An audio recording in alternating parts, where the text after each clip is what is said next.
a gente fala de Páscoa, o que você lembra? O que vem à sua mente? O que você pensa? Bom, a palavra Páscoa provém do termo hebraico chamado Pessar. E Pessar significa passagem ou travessia. Não deu certo, tá, Ari? Vem aqui pra mim. Passagem ou travessia. Por causa do problema da internet, a gente está sofrendo um pouquinho hoje. Passagem ou travessia. Porque a Páscoa, irmãos, para os judeus, ela tinha um significado muito importante, que era a libertação do povo do Egito, né? O êxodo, a saída deles do Egito, depois de 400 anos como escravos. E aí, lembram, Jesus institui, então, a Páscoa, aquela celebração, né, aquela ceia, onde eles iam comer ervas amargas, o cordeiro, e era uma festa para a família toda, era uma festa para a família toda. E para nós cristãos, a Páscoa se refere ao ato salvífico de Jesus. Principalmente se refere à última ceia do Senhor, onde Ele instituiu uma nova aliança, que é o que nós vamos celebrar hoje. Para nós, a Páscoa é isso. Nós celebramos a última ceia, nós celebramos ali onde Jesus estava em companhia com os seus discípulos, Judas o trai, e aí ele vai, então, e culmina isso na sua morte, mas também na sua ressurreição. Páscoa para nós significa vida, um novo começo, uma nova vida que o Senhor nos deu. E com a morte e ressurreição de Cristo, ocorreram então mudanças importantes, que foram incorporadas às religiões cristãs, né? Nós comemoramos isso. E a Páscoa, então, agora deixa de ser vinculada à libertação do povo do Egito, mas agora ela significa a libertação, a nossa libertação no pecado, a nova vida. E quando a gente lembra de Páscoa, então, é isso que você tem que lembrar, meu irmão. Não é num coelhinho da Páscoa, no ovinho de chocolate, embora coelho nem bota ovo, né? E eu não sei porquê, mas tudo bem, inventaram isso daí. Mas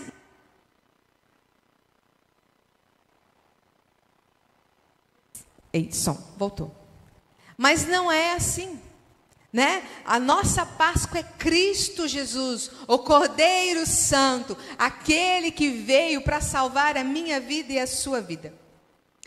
E conta uma historinha que uma menina amava contos de fada. Ela amava. E um dia ela estava lendo um conto de fada, já era de noite. A mãe chegou e falou: filha, vamos dormir. Espera, mamãe, eu estou lendo um conto de fadas. Daqui a pouco, então, eu volto. E ela continuou lendo. E a mãe foi: filha, está na hora de dormir, eu vou apagar a luz. Mais um pouquinho, mamãe. E ela continuou lendo a história, toda empolgada. E aí a mãe falou: estou apagando a luz, já deu a hora de dormir. Ela correu, olhou na última página, leu o final da história, fechou toda feliz e dormiu. No outro dia, ela acordou e foi ler o livro, foi terminar o livro. E aí ela começou a ver que a princesa estava sofrendo na mão de uma rainha malvada, que havia monstros e tudo aquilo, e ela olhava para a história e falava: calma, princesa, não precisa se preocupar, eu já vi o final da história, vai dar tudo certo, vai dar tudo certo. Irmãos, nós já conhecemos o final da história. E é isso que eu quero hoje falar com você. Nós já lemos sobre a ressurreição de Cristo, mas eu quero falar do final da história, porque digno é o Cordeiro. Eu quero falar do final dessa história, aquilo que o Senhor nos proporcionou na sua morte e ressurreição, mas também o que Ele nos proporcionou no final da história. Abra sua Bíblia, Apocalipse, capítulo 5. Tem gente que quando fala Apocalipse até já arrepia de medo. Não precisa ficar com medo. Apocalipse capítulo 5. Apocalipse 5. Nós vamos ler do versículo 1 até o versículo 14.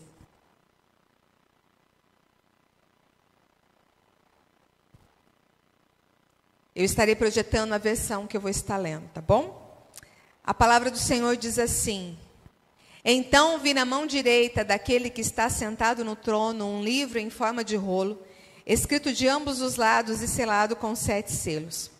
Vi um anjo poderoso proclamando em alta voz: quem é digno de romper os selos e de abrir o livro? Mas não havia ninguém, nem no céu, nem na terra, nem debaixo da terra, que podia abrir o livro ou sequer olhar para ele.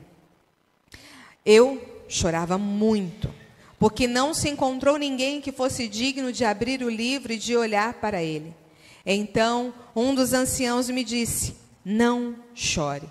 Eis que o leão da tribo de Judá, a raiz de Davi, venceu para abrir o livro e os seus 7 selos. Então vi um cordeiro que parecia ter estado morto, de pé, no centro do trono, cercado pelos 4 seres viventes e pelos anciãos. Ele tinha 7 chifres e 7 olhos, que são os 7 Espíritos de Deus, enviado a toda a terra. Ele se aproximou e recebeu o livro da mão direita daquele que estava sentado no trono. Ao recebê-lo, os 4 seres viventes e os 24 anciãos prostraram-se diante do cordeiro. Cada um deles tinha uma harpa e taças de ouro cheias de incenso, que são as orações dos santos. E eles cantavam um cântico novo. Tu és digno de receber o livro e de abrir os seus selos, pois foste morto e com teu sangue compraste para Deus homem de toda tribo, língua, povo e nação. Tu os constituíste reino e sacerdotes para o nosso Deus, e eles reinarão sobre a terra. Então olhei e ouvi a voz de muitos anjos, milhares de milhares, milhões de milhões. Eles rodeavam um trono, bem como os seres viventes e os anciãos, e cantavam em alta voz: digno é o cordeiro que foi morto, de receber poder, riqueza, sabedoria, força, honra, glória e louvor.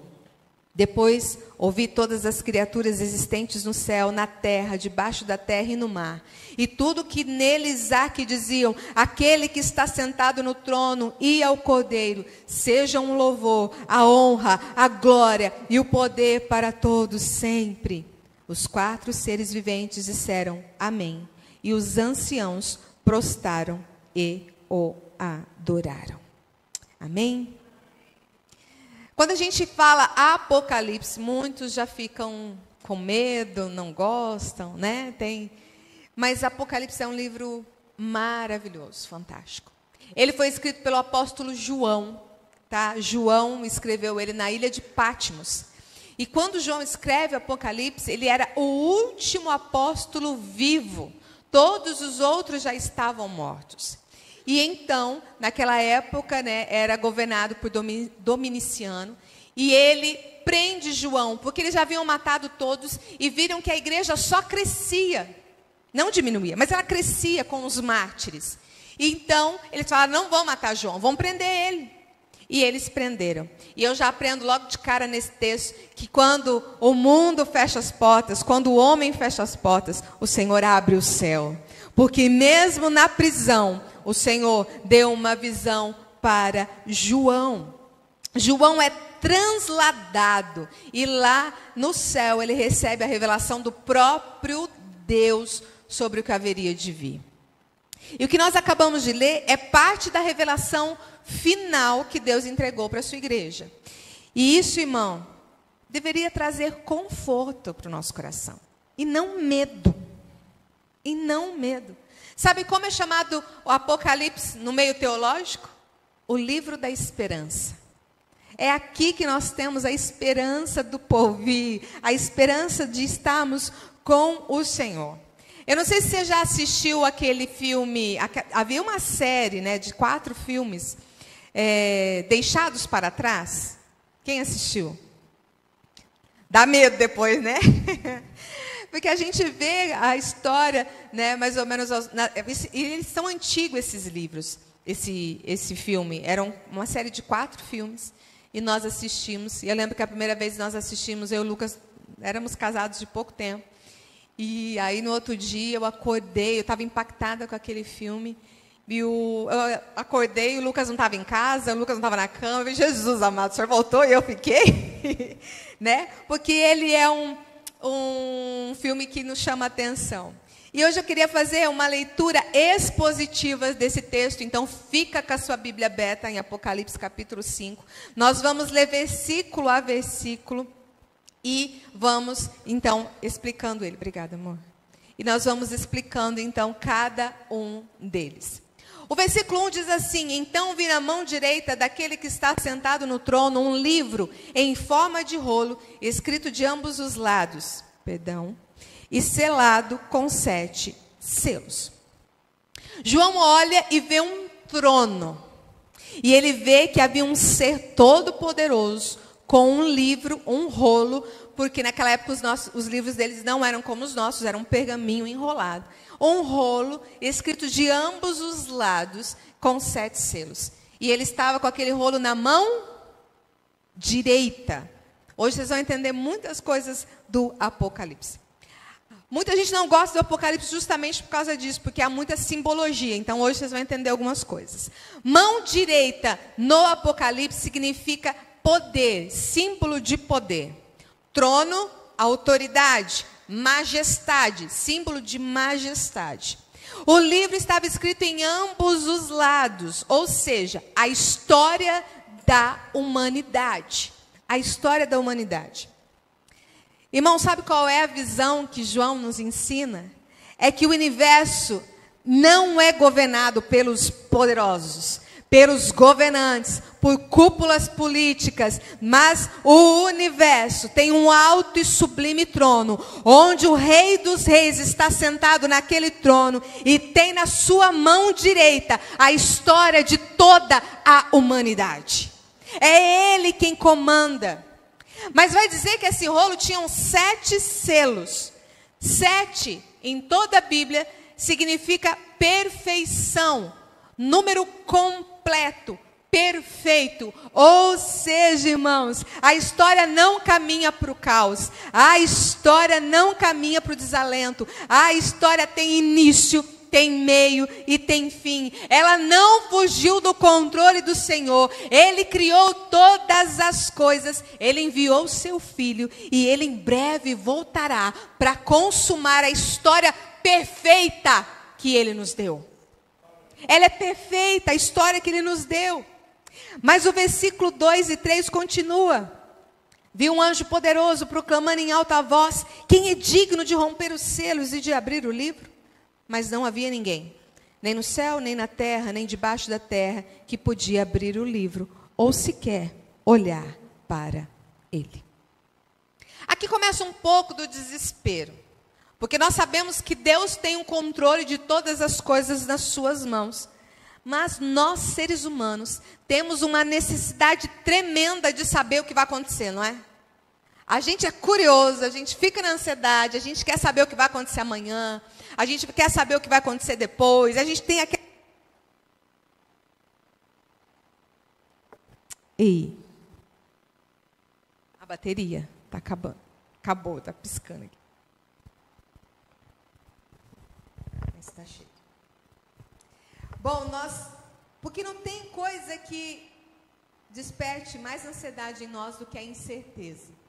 Não tem coisa que mais mexe com a gente de caminhar sem segurança, de não ter perspectiva, de andar no escuro, certo? A gente precisa saber o amanhã, a gente quer saber. E João olha e vê que ninguém podia abrir o livro. Ninguém podia, ninguém era digno de abrir o livro. E ele vai falar que no céu não tinha ninguém. Irmãos, lembra que eu disse que ele era o último? Todos os outros apóstolos já haviam morrido. Ou seja, Paulo estava no céu, não podia abrir o livro. Tiago estava no céu, não podia abrir o livro. Moisés, Ezequiel, os grandes profetas, não podiam abrir o livro. Lá também estavam os anjos, Miguel, Gabriel, não podiam abrir o livro. Maria, mãe de Jesus, estava lá, não podia abrir o livro. Ninguém podia revelar a história. Mas ele vai dizer que na terra também ninguém podia ler o livro. Na terra, João estava lá. Ele não podia ler o livro. Na terra, a igreja já havia sido constituída. Não podia abrir o livro. O povo de Deus não podia abrir o livro. Mas João vai dizer que não só no céu, não só na terra, mas também nas profundezas, no abismo, no inferno, não tinha ninguém para abrir o livro. Ou seja, nem Satanás, nem os demônios, nem as hostes espirituais do inferno, ninguém lá pode abrir o livro. Ninguém. Sabe por quê, irmão? Sabe por quê? Porque a história de Cristo, a história da humanidade, a história da igreja, a nossa história, não está na mão de anjos, não está na mão de profetas, não está na mão de santos, não está na mão de homens, não está na mão de Satanás. A história da humanidade está nas mãos do nosso Deus, aleluia, está na mão dele. Mas quando nós, seres humanos, não temos conhecimento da história, quando as incertezas rondam o nosso coração, qual que é a nossa reação? A mesma reação de João. E eu chorava muito, porque não se encontrou ninguém que fosse digno de abrir o livro e de olhar para ele. João olha e fica assustado, porque ninguém podia abrir o livro. E o texto vai dizer que ele chora, chora e chora muito. Se tem uma coisa que a gente é bom na vida é de chorar, né? Acontece um negócio, a gente chora, chora, chora. Essa é a reação. Mas quando a gente olha para a história da humanidade, as guerras que estão acontecendo, tudo que está acontecendo, irmão, a vontade que a gente tem é de chorar mesmo. Quando a gente olha para a economia, quando a gente olha para o país como está, as coisas, as ideologias chegando, a gente tem vontade de chorar. Quando a gente olha para o futuro dos nossos filhos, dá desespero na gente. Dá desespero. Quantas vezes, irmãos, nós levantamos e dizemos: ai, Senhor, o que eu estou fazendo aqui hoje? Por que eu acordei? Hoje o dia vai ser tão difícil. Oh, meu Deus, qual o propósito de estar acontecendo tudo isso na minha vida? E aí a gente chora. Chora. João está chorando, João está desesperado, clamando por consolo, mas aí vem a solução para cada lágrima que nós derramamos a respeito do nosso futuro, a respeito da ausência de perspectiva. Olha o que o versículo 5 nos diz. Então, um dos anciãos me disse: não chore. Até aí. Não chore. Os 24 anciãos também, muita gente fala: o que são os 24 anciãos? Os 24 anciãos são uma soma das 12 tribos de Israel, Antigo Testamento, a igreja do Antigo Testamento, mais os 12 apóstolos no Novo Testamento, a igreja do Novo Testamento. 12 mais 12, 24. Ou seja, a completude da igreja, do começo ao fim. Então, quando fala 24 anciãos, é a completude da igreja. Irmãos, a igreja do Senhor, que está lá no céu, os mártires da fé, estão olhando para mim e para você, mesmo no meio do desespero, e dizendo: não chores, não chores. Mas aí você fala: pastora, por que não chorar se me falta dinheiro?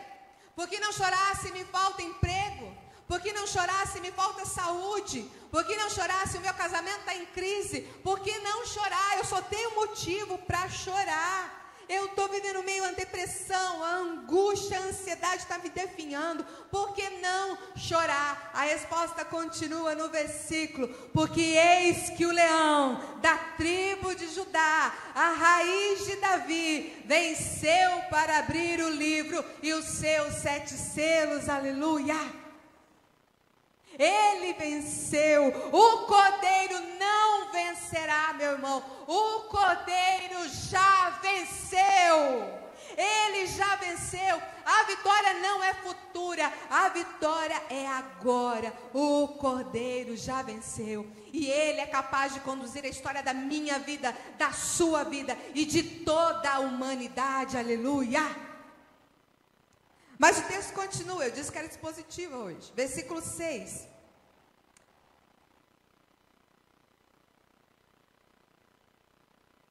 Versículo 6 diz assim: então vi um cordeiro, que parecia ter estado morto, de pé no centro do trono, cercado pelos 4 seres viventes e pelos anciãos. Ele tinha 7 chifres e 7 olhos, que são 7 Espíritos de Deus enviados a toda a terra. Ele se aproximou e recebeu o livro da mão direita daquele que estava sentado no trono.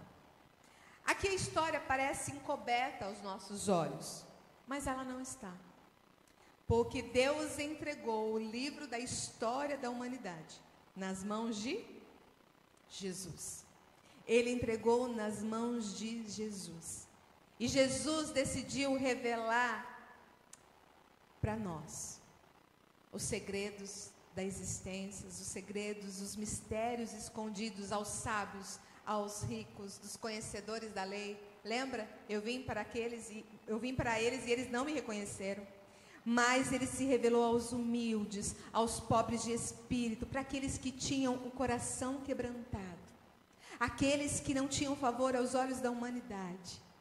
Mas qual é a revelação? Qual é a revelação que ele nos trouxe? A revelação que Deus nos trouxe é Jesus Cristo. Ele é a revelação do Pai, Jesus Cristo. E a revelação é que Ele tem o domínio da história. Ele venceu a morte, é o que nós estamos celebrando hoje. E Ele voltará para nos buscar, meu irmão.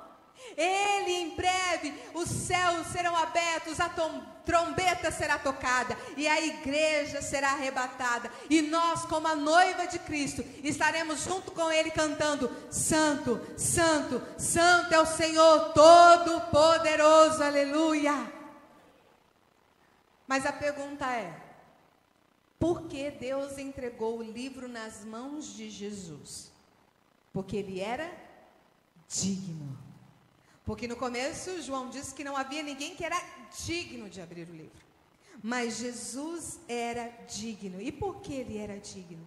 Olha o que Filipenses, capítulo 2, versículo 6 a 11 diz: embora sendo Deus, não considerou que o ser igual a Deus era algo a que devia apegar-se, mas esvaziou-se a si mesmo, vindo a ser servo, tornando-se semelhante aos homens.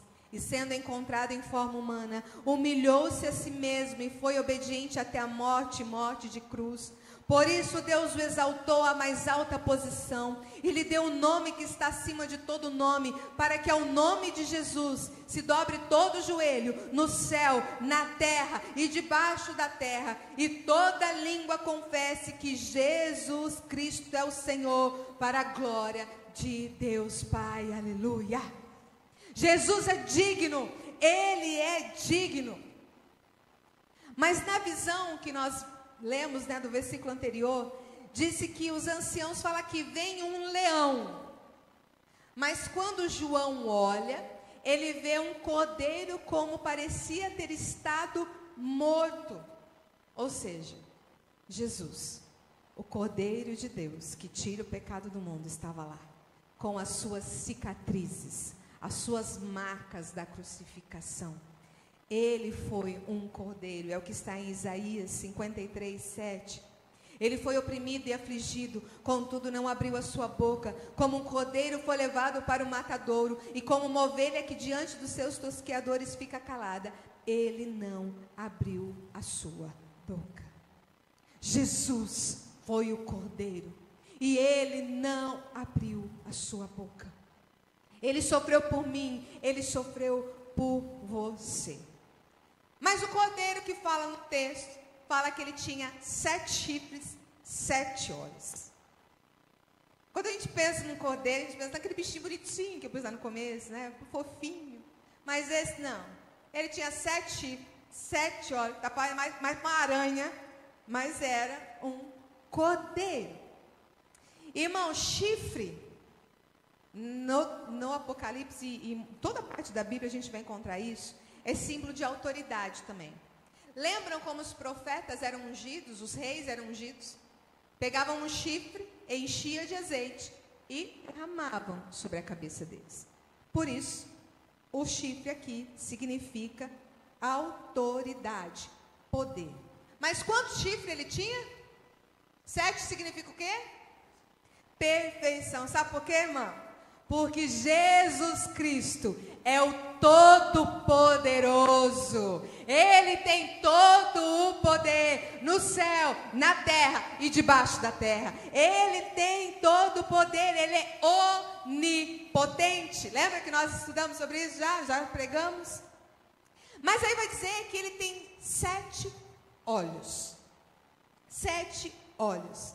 Ou seja, aqui os olhos é a visão de enxergar todas as coisas. A Bíblia diz que o Senhor está com seus olhos sobre toda a terra. Ou seja, Ele enxerga todas as coisas. Não há nada que se esconda aos olhos de Deus. Sabe por quê? Porque Ele é onisciente. Ele sabe de tudo. Ele conhece tudo. Mas o texto vai continuar dizendo os 7 espíritos. Exatamente a plenitude do Espírito Santo.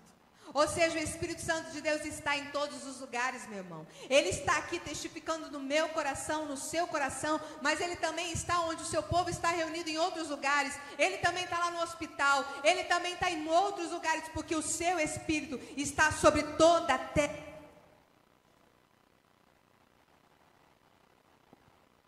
E sabe qual é a reação de João? Dos 24 anciãos, dos 4 seres viventes e todos que estavam nessa visão? A reação é de cantar um novo cântico. Um novo cântico ao Senhor. Vira para quem está do teu lado e fala: hoje é dia de cantarmos um novo cântico.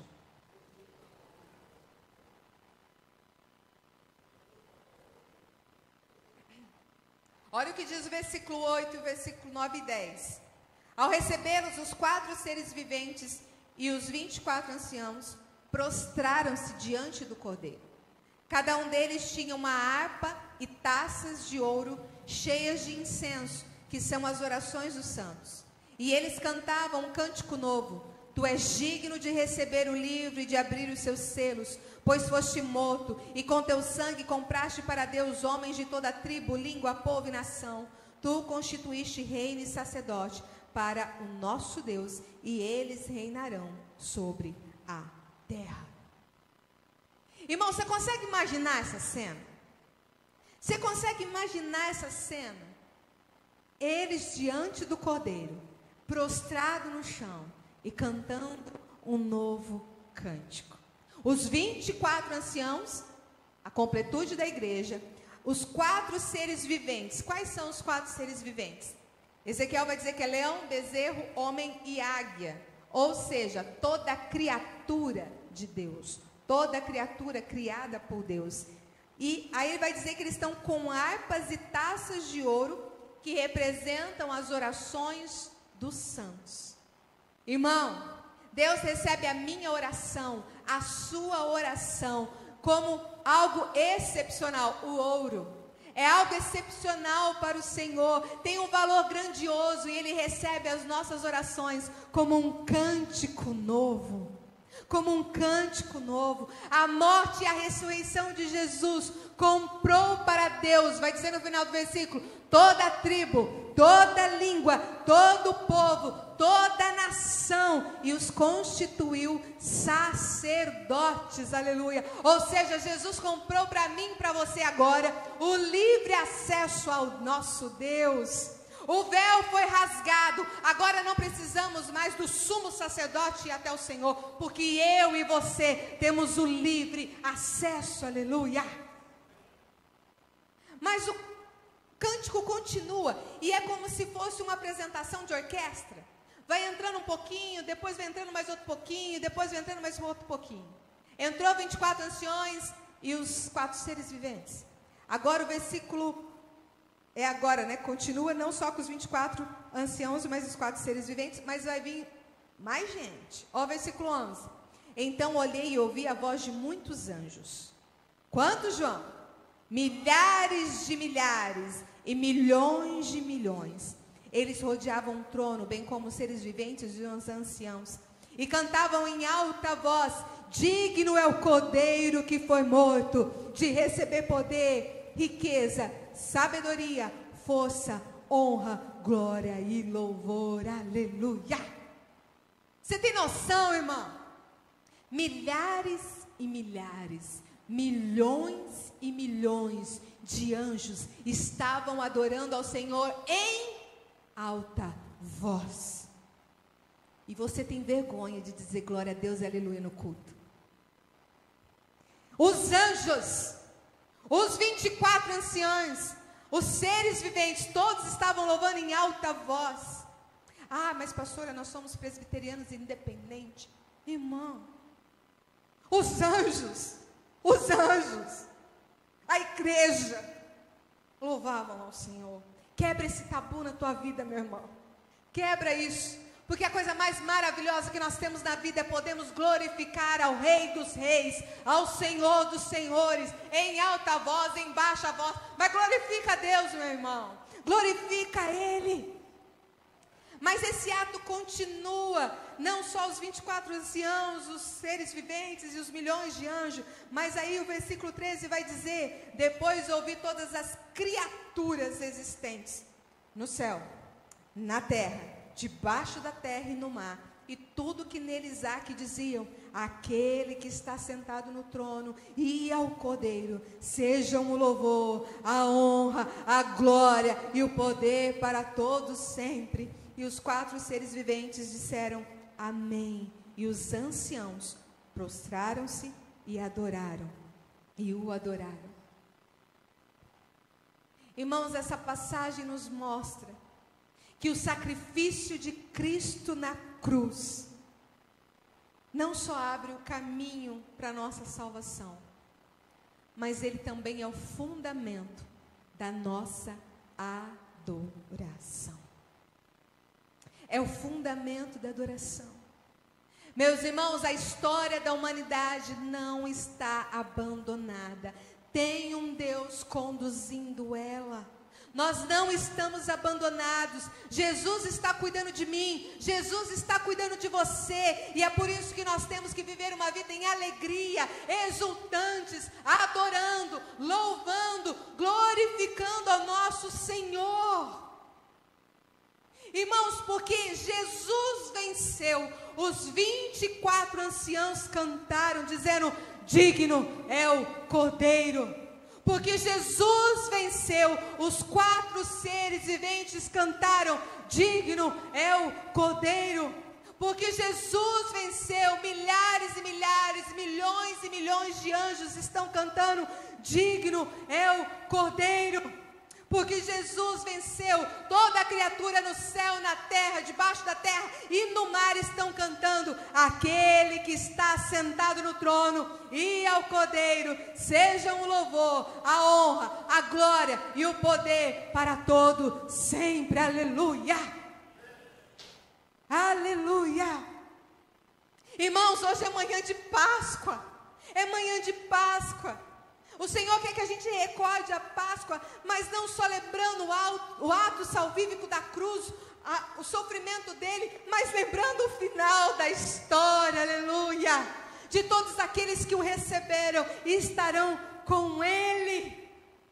Todos aqueles que disseram que ele é o Senhor e Salvador da sua vida, irão poder celebrar as bodas do Cordeiro. E agora eu queria aplicar rapidamente isso. Eu já falei muitas coisas, mas só para você memorizar. Primeiro, Jesus é o Senhor da sua... Olha para quem está do teu lado e fala: Jesus é o Senhor da tua história.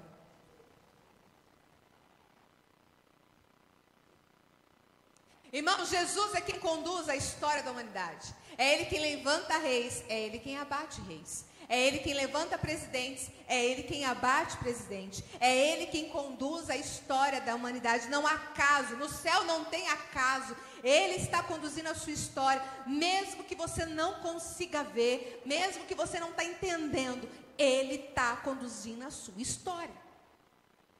Você acha que você veio aqui hoje de manhã à toa? Hã? Quem te trouxe aqui? Foi o despertador? Plim, plim, plim. Igreja? Foi? Não, meu irmão. Quem te trouxe aqui nesta manhã foi o Rei dos Reis. Foi o Senhor dos senhores, foi Jesus que tocou o teu coração e disse: hoje a minha filha, hoje o meu filho vão me adorar, vão me glorificar, porque eu sou digno de ser adorado. Irmãos, segunda coisa que nós aprendemos, eu disse já muito, o Cordeiro venceu. O Cordeiro venceu o pecado, para que eu e você nunca mais fôssemos separados de Deus. O Cordeiro venceu e abriu a porta da eternidade para mim e para você. O Cordeiro venceu e abriu para nós o vivo e verdadeiro caminho. Aleluia! E por isso, Paulo vai dizer que nada pode nos separar do amor de Deus. Ele abriu para mim e para você um caminho até Cristo. Ele abriu para mim o Cordeiro de Deus, que tira o pecado do mundo. Nós fomos conduzidos em vitória, aleluia. Aqueles que estão em Cristo ressuscitarão com Ele, aleluia. E talvez você está dizendo: ah, pastora, eu não consigo ter toda essa alegria, eu não consigo ter toda essa felicidade. Sabe por quê, irmão? Porque talvez você está olhando demais para as coisas desse mundo e não está olhando para o Cordeiro que venceu. Lembra de Pedro? Eu falo muito disso porque eu amo esse texto. Pedro caminhou sobre as águas enquanto ele olhou para Jesus. Mas quando ele olhou para a tempestade, ele começou a afundar.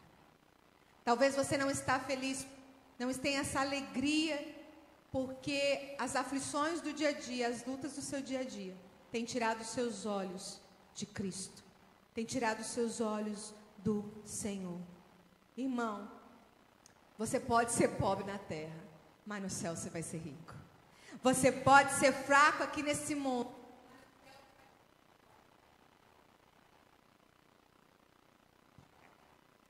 Você pode ver a morte, você pode ver a angústia, você pode ver a dor, ela pode chegar, as lágrimas estão descendo do teu rosto, mas lá no céu, meu irmão, não haverá mais lágrima, não haverá mais choro, não haverá mais morte, não haverá mais dor, aleluia, não haverá, porque o futuro é certo, o futuro está garantido, sabe por quê? Porque o Cordeiro já venceu, ele venceu a morte, ele venceu o pecado, ele venceu as tribulações, ele venceu, aleluia, aleluia.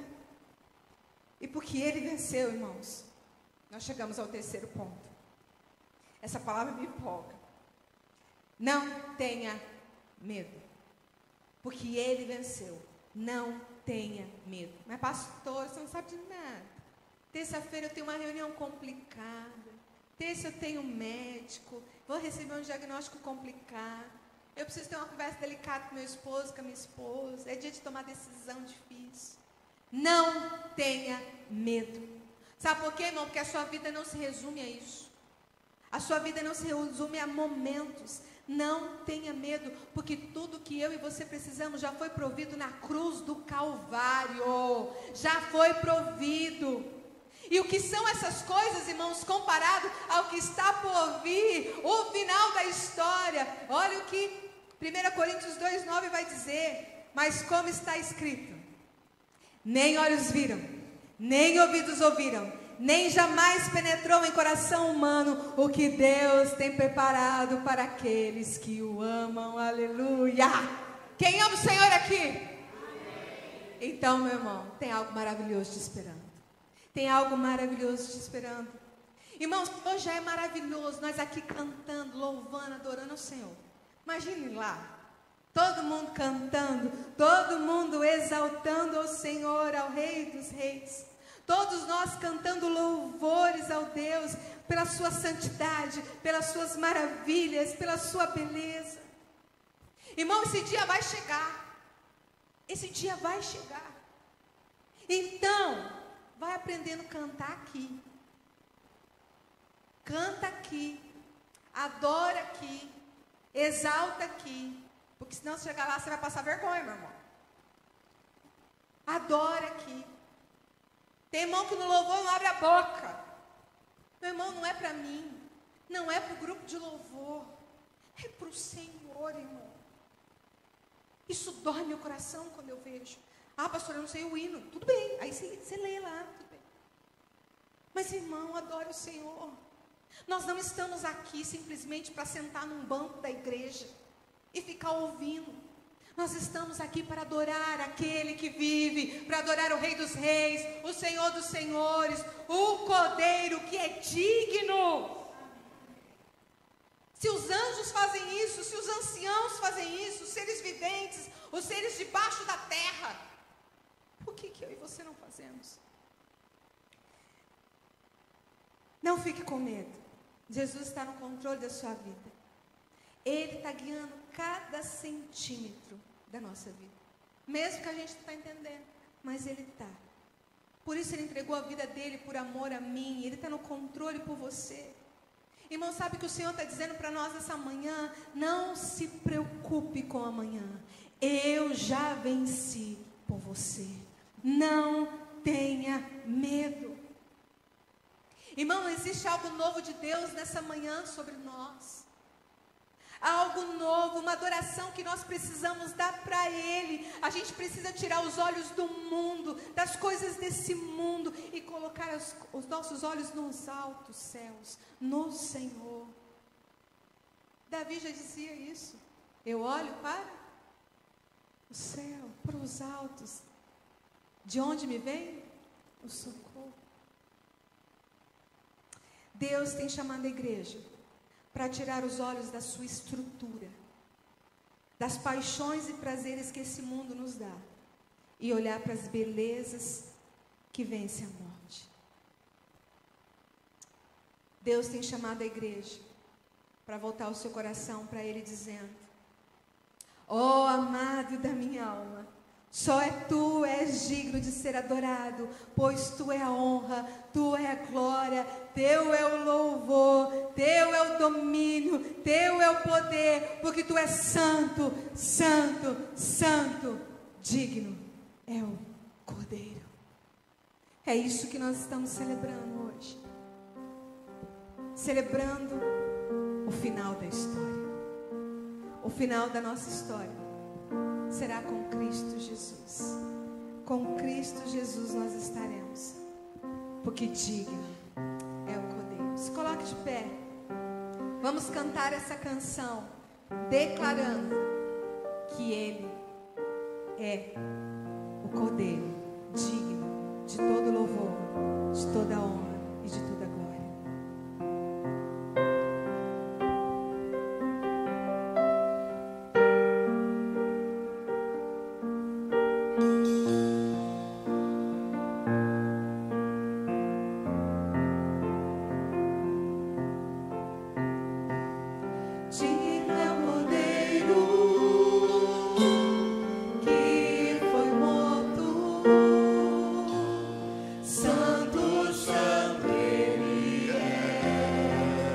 Essa canção como um novo cântico, um novo cântico ao que se assenta sobre o trono do céu. Digno é o Cordeiro, digno é o Cordeiro que foi morto, santo, santo.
Sim, ó Pai, nós te louvamos, Senhor. Tu és santo, Tu és digno de todo louvor e de toda adoração. De todo louvor, Senhor. Tu és digno, Pai. Tu és o Cordeiro vivo. O Cordeiro vivo. O Cordeiro que venceu o pecado, venceu a morte. E é por isso que nessa manhã nós te louvamos. É por isso que nessa manhã nós te adoramos. É por isso que nessa manhã nós rendemos todo louvor, toda glória ao Senhor, que é digno de todo poder, aquele que tem todo poder, todo domínio pelos séculos dos séculos. Amém, Senhor.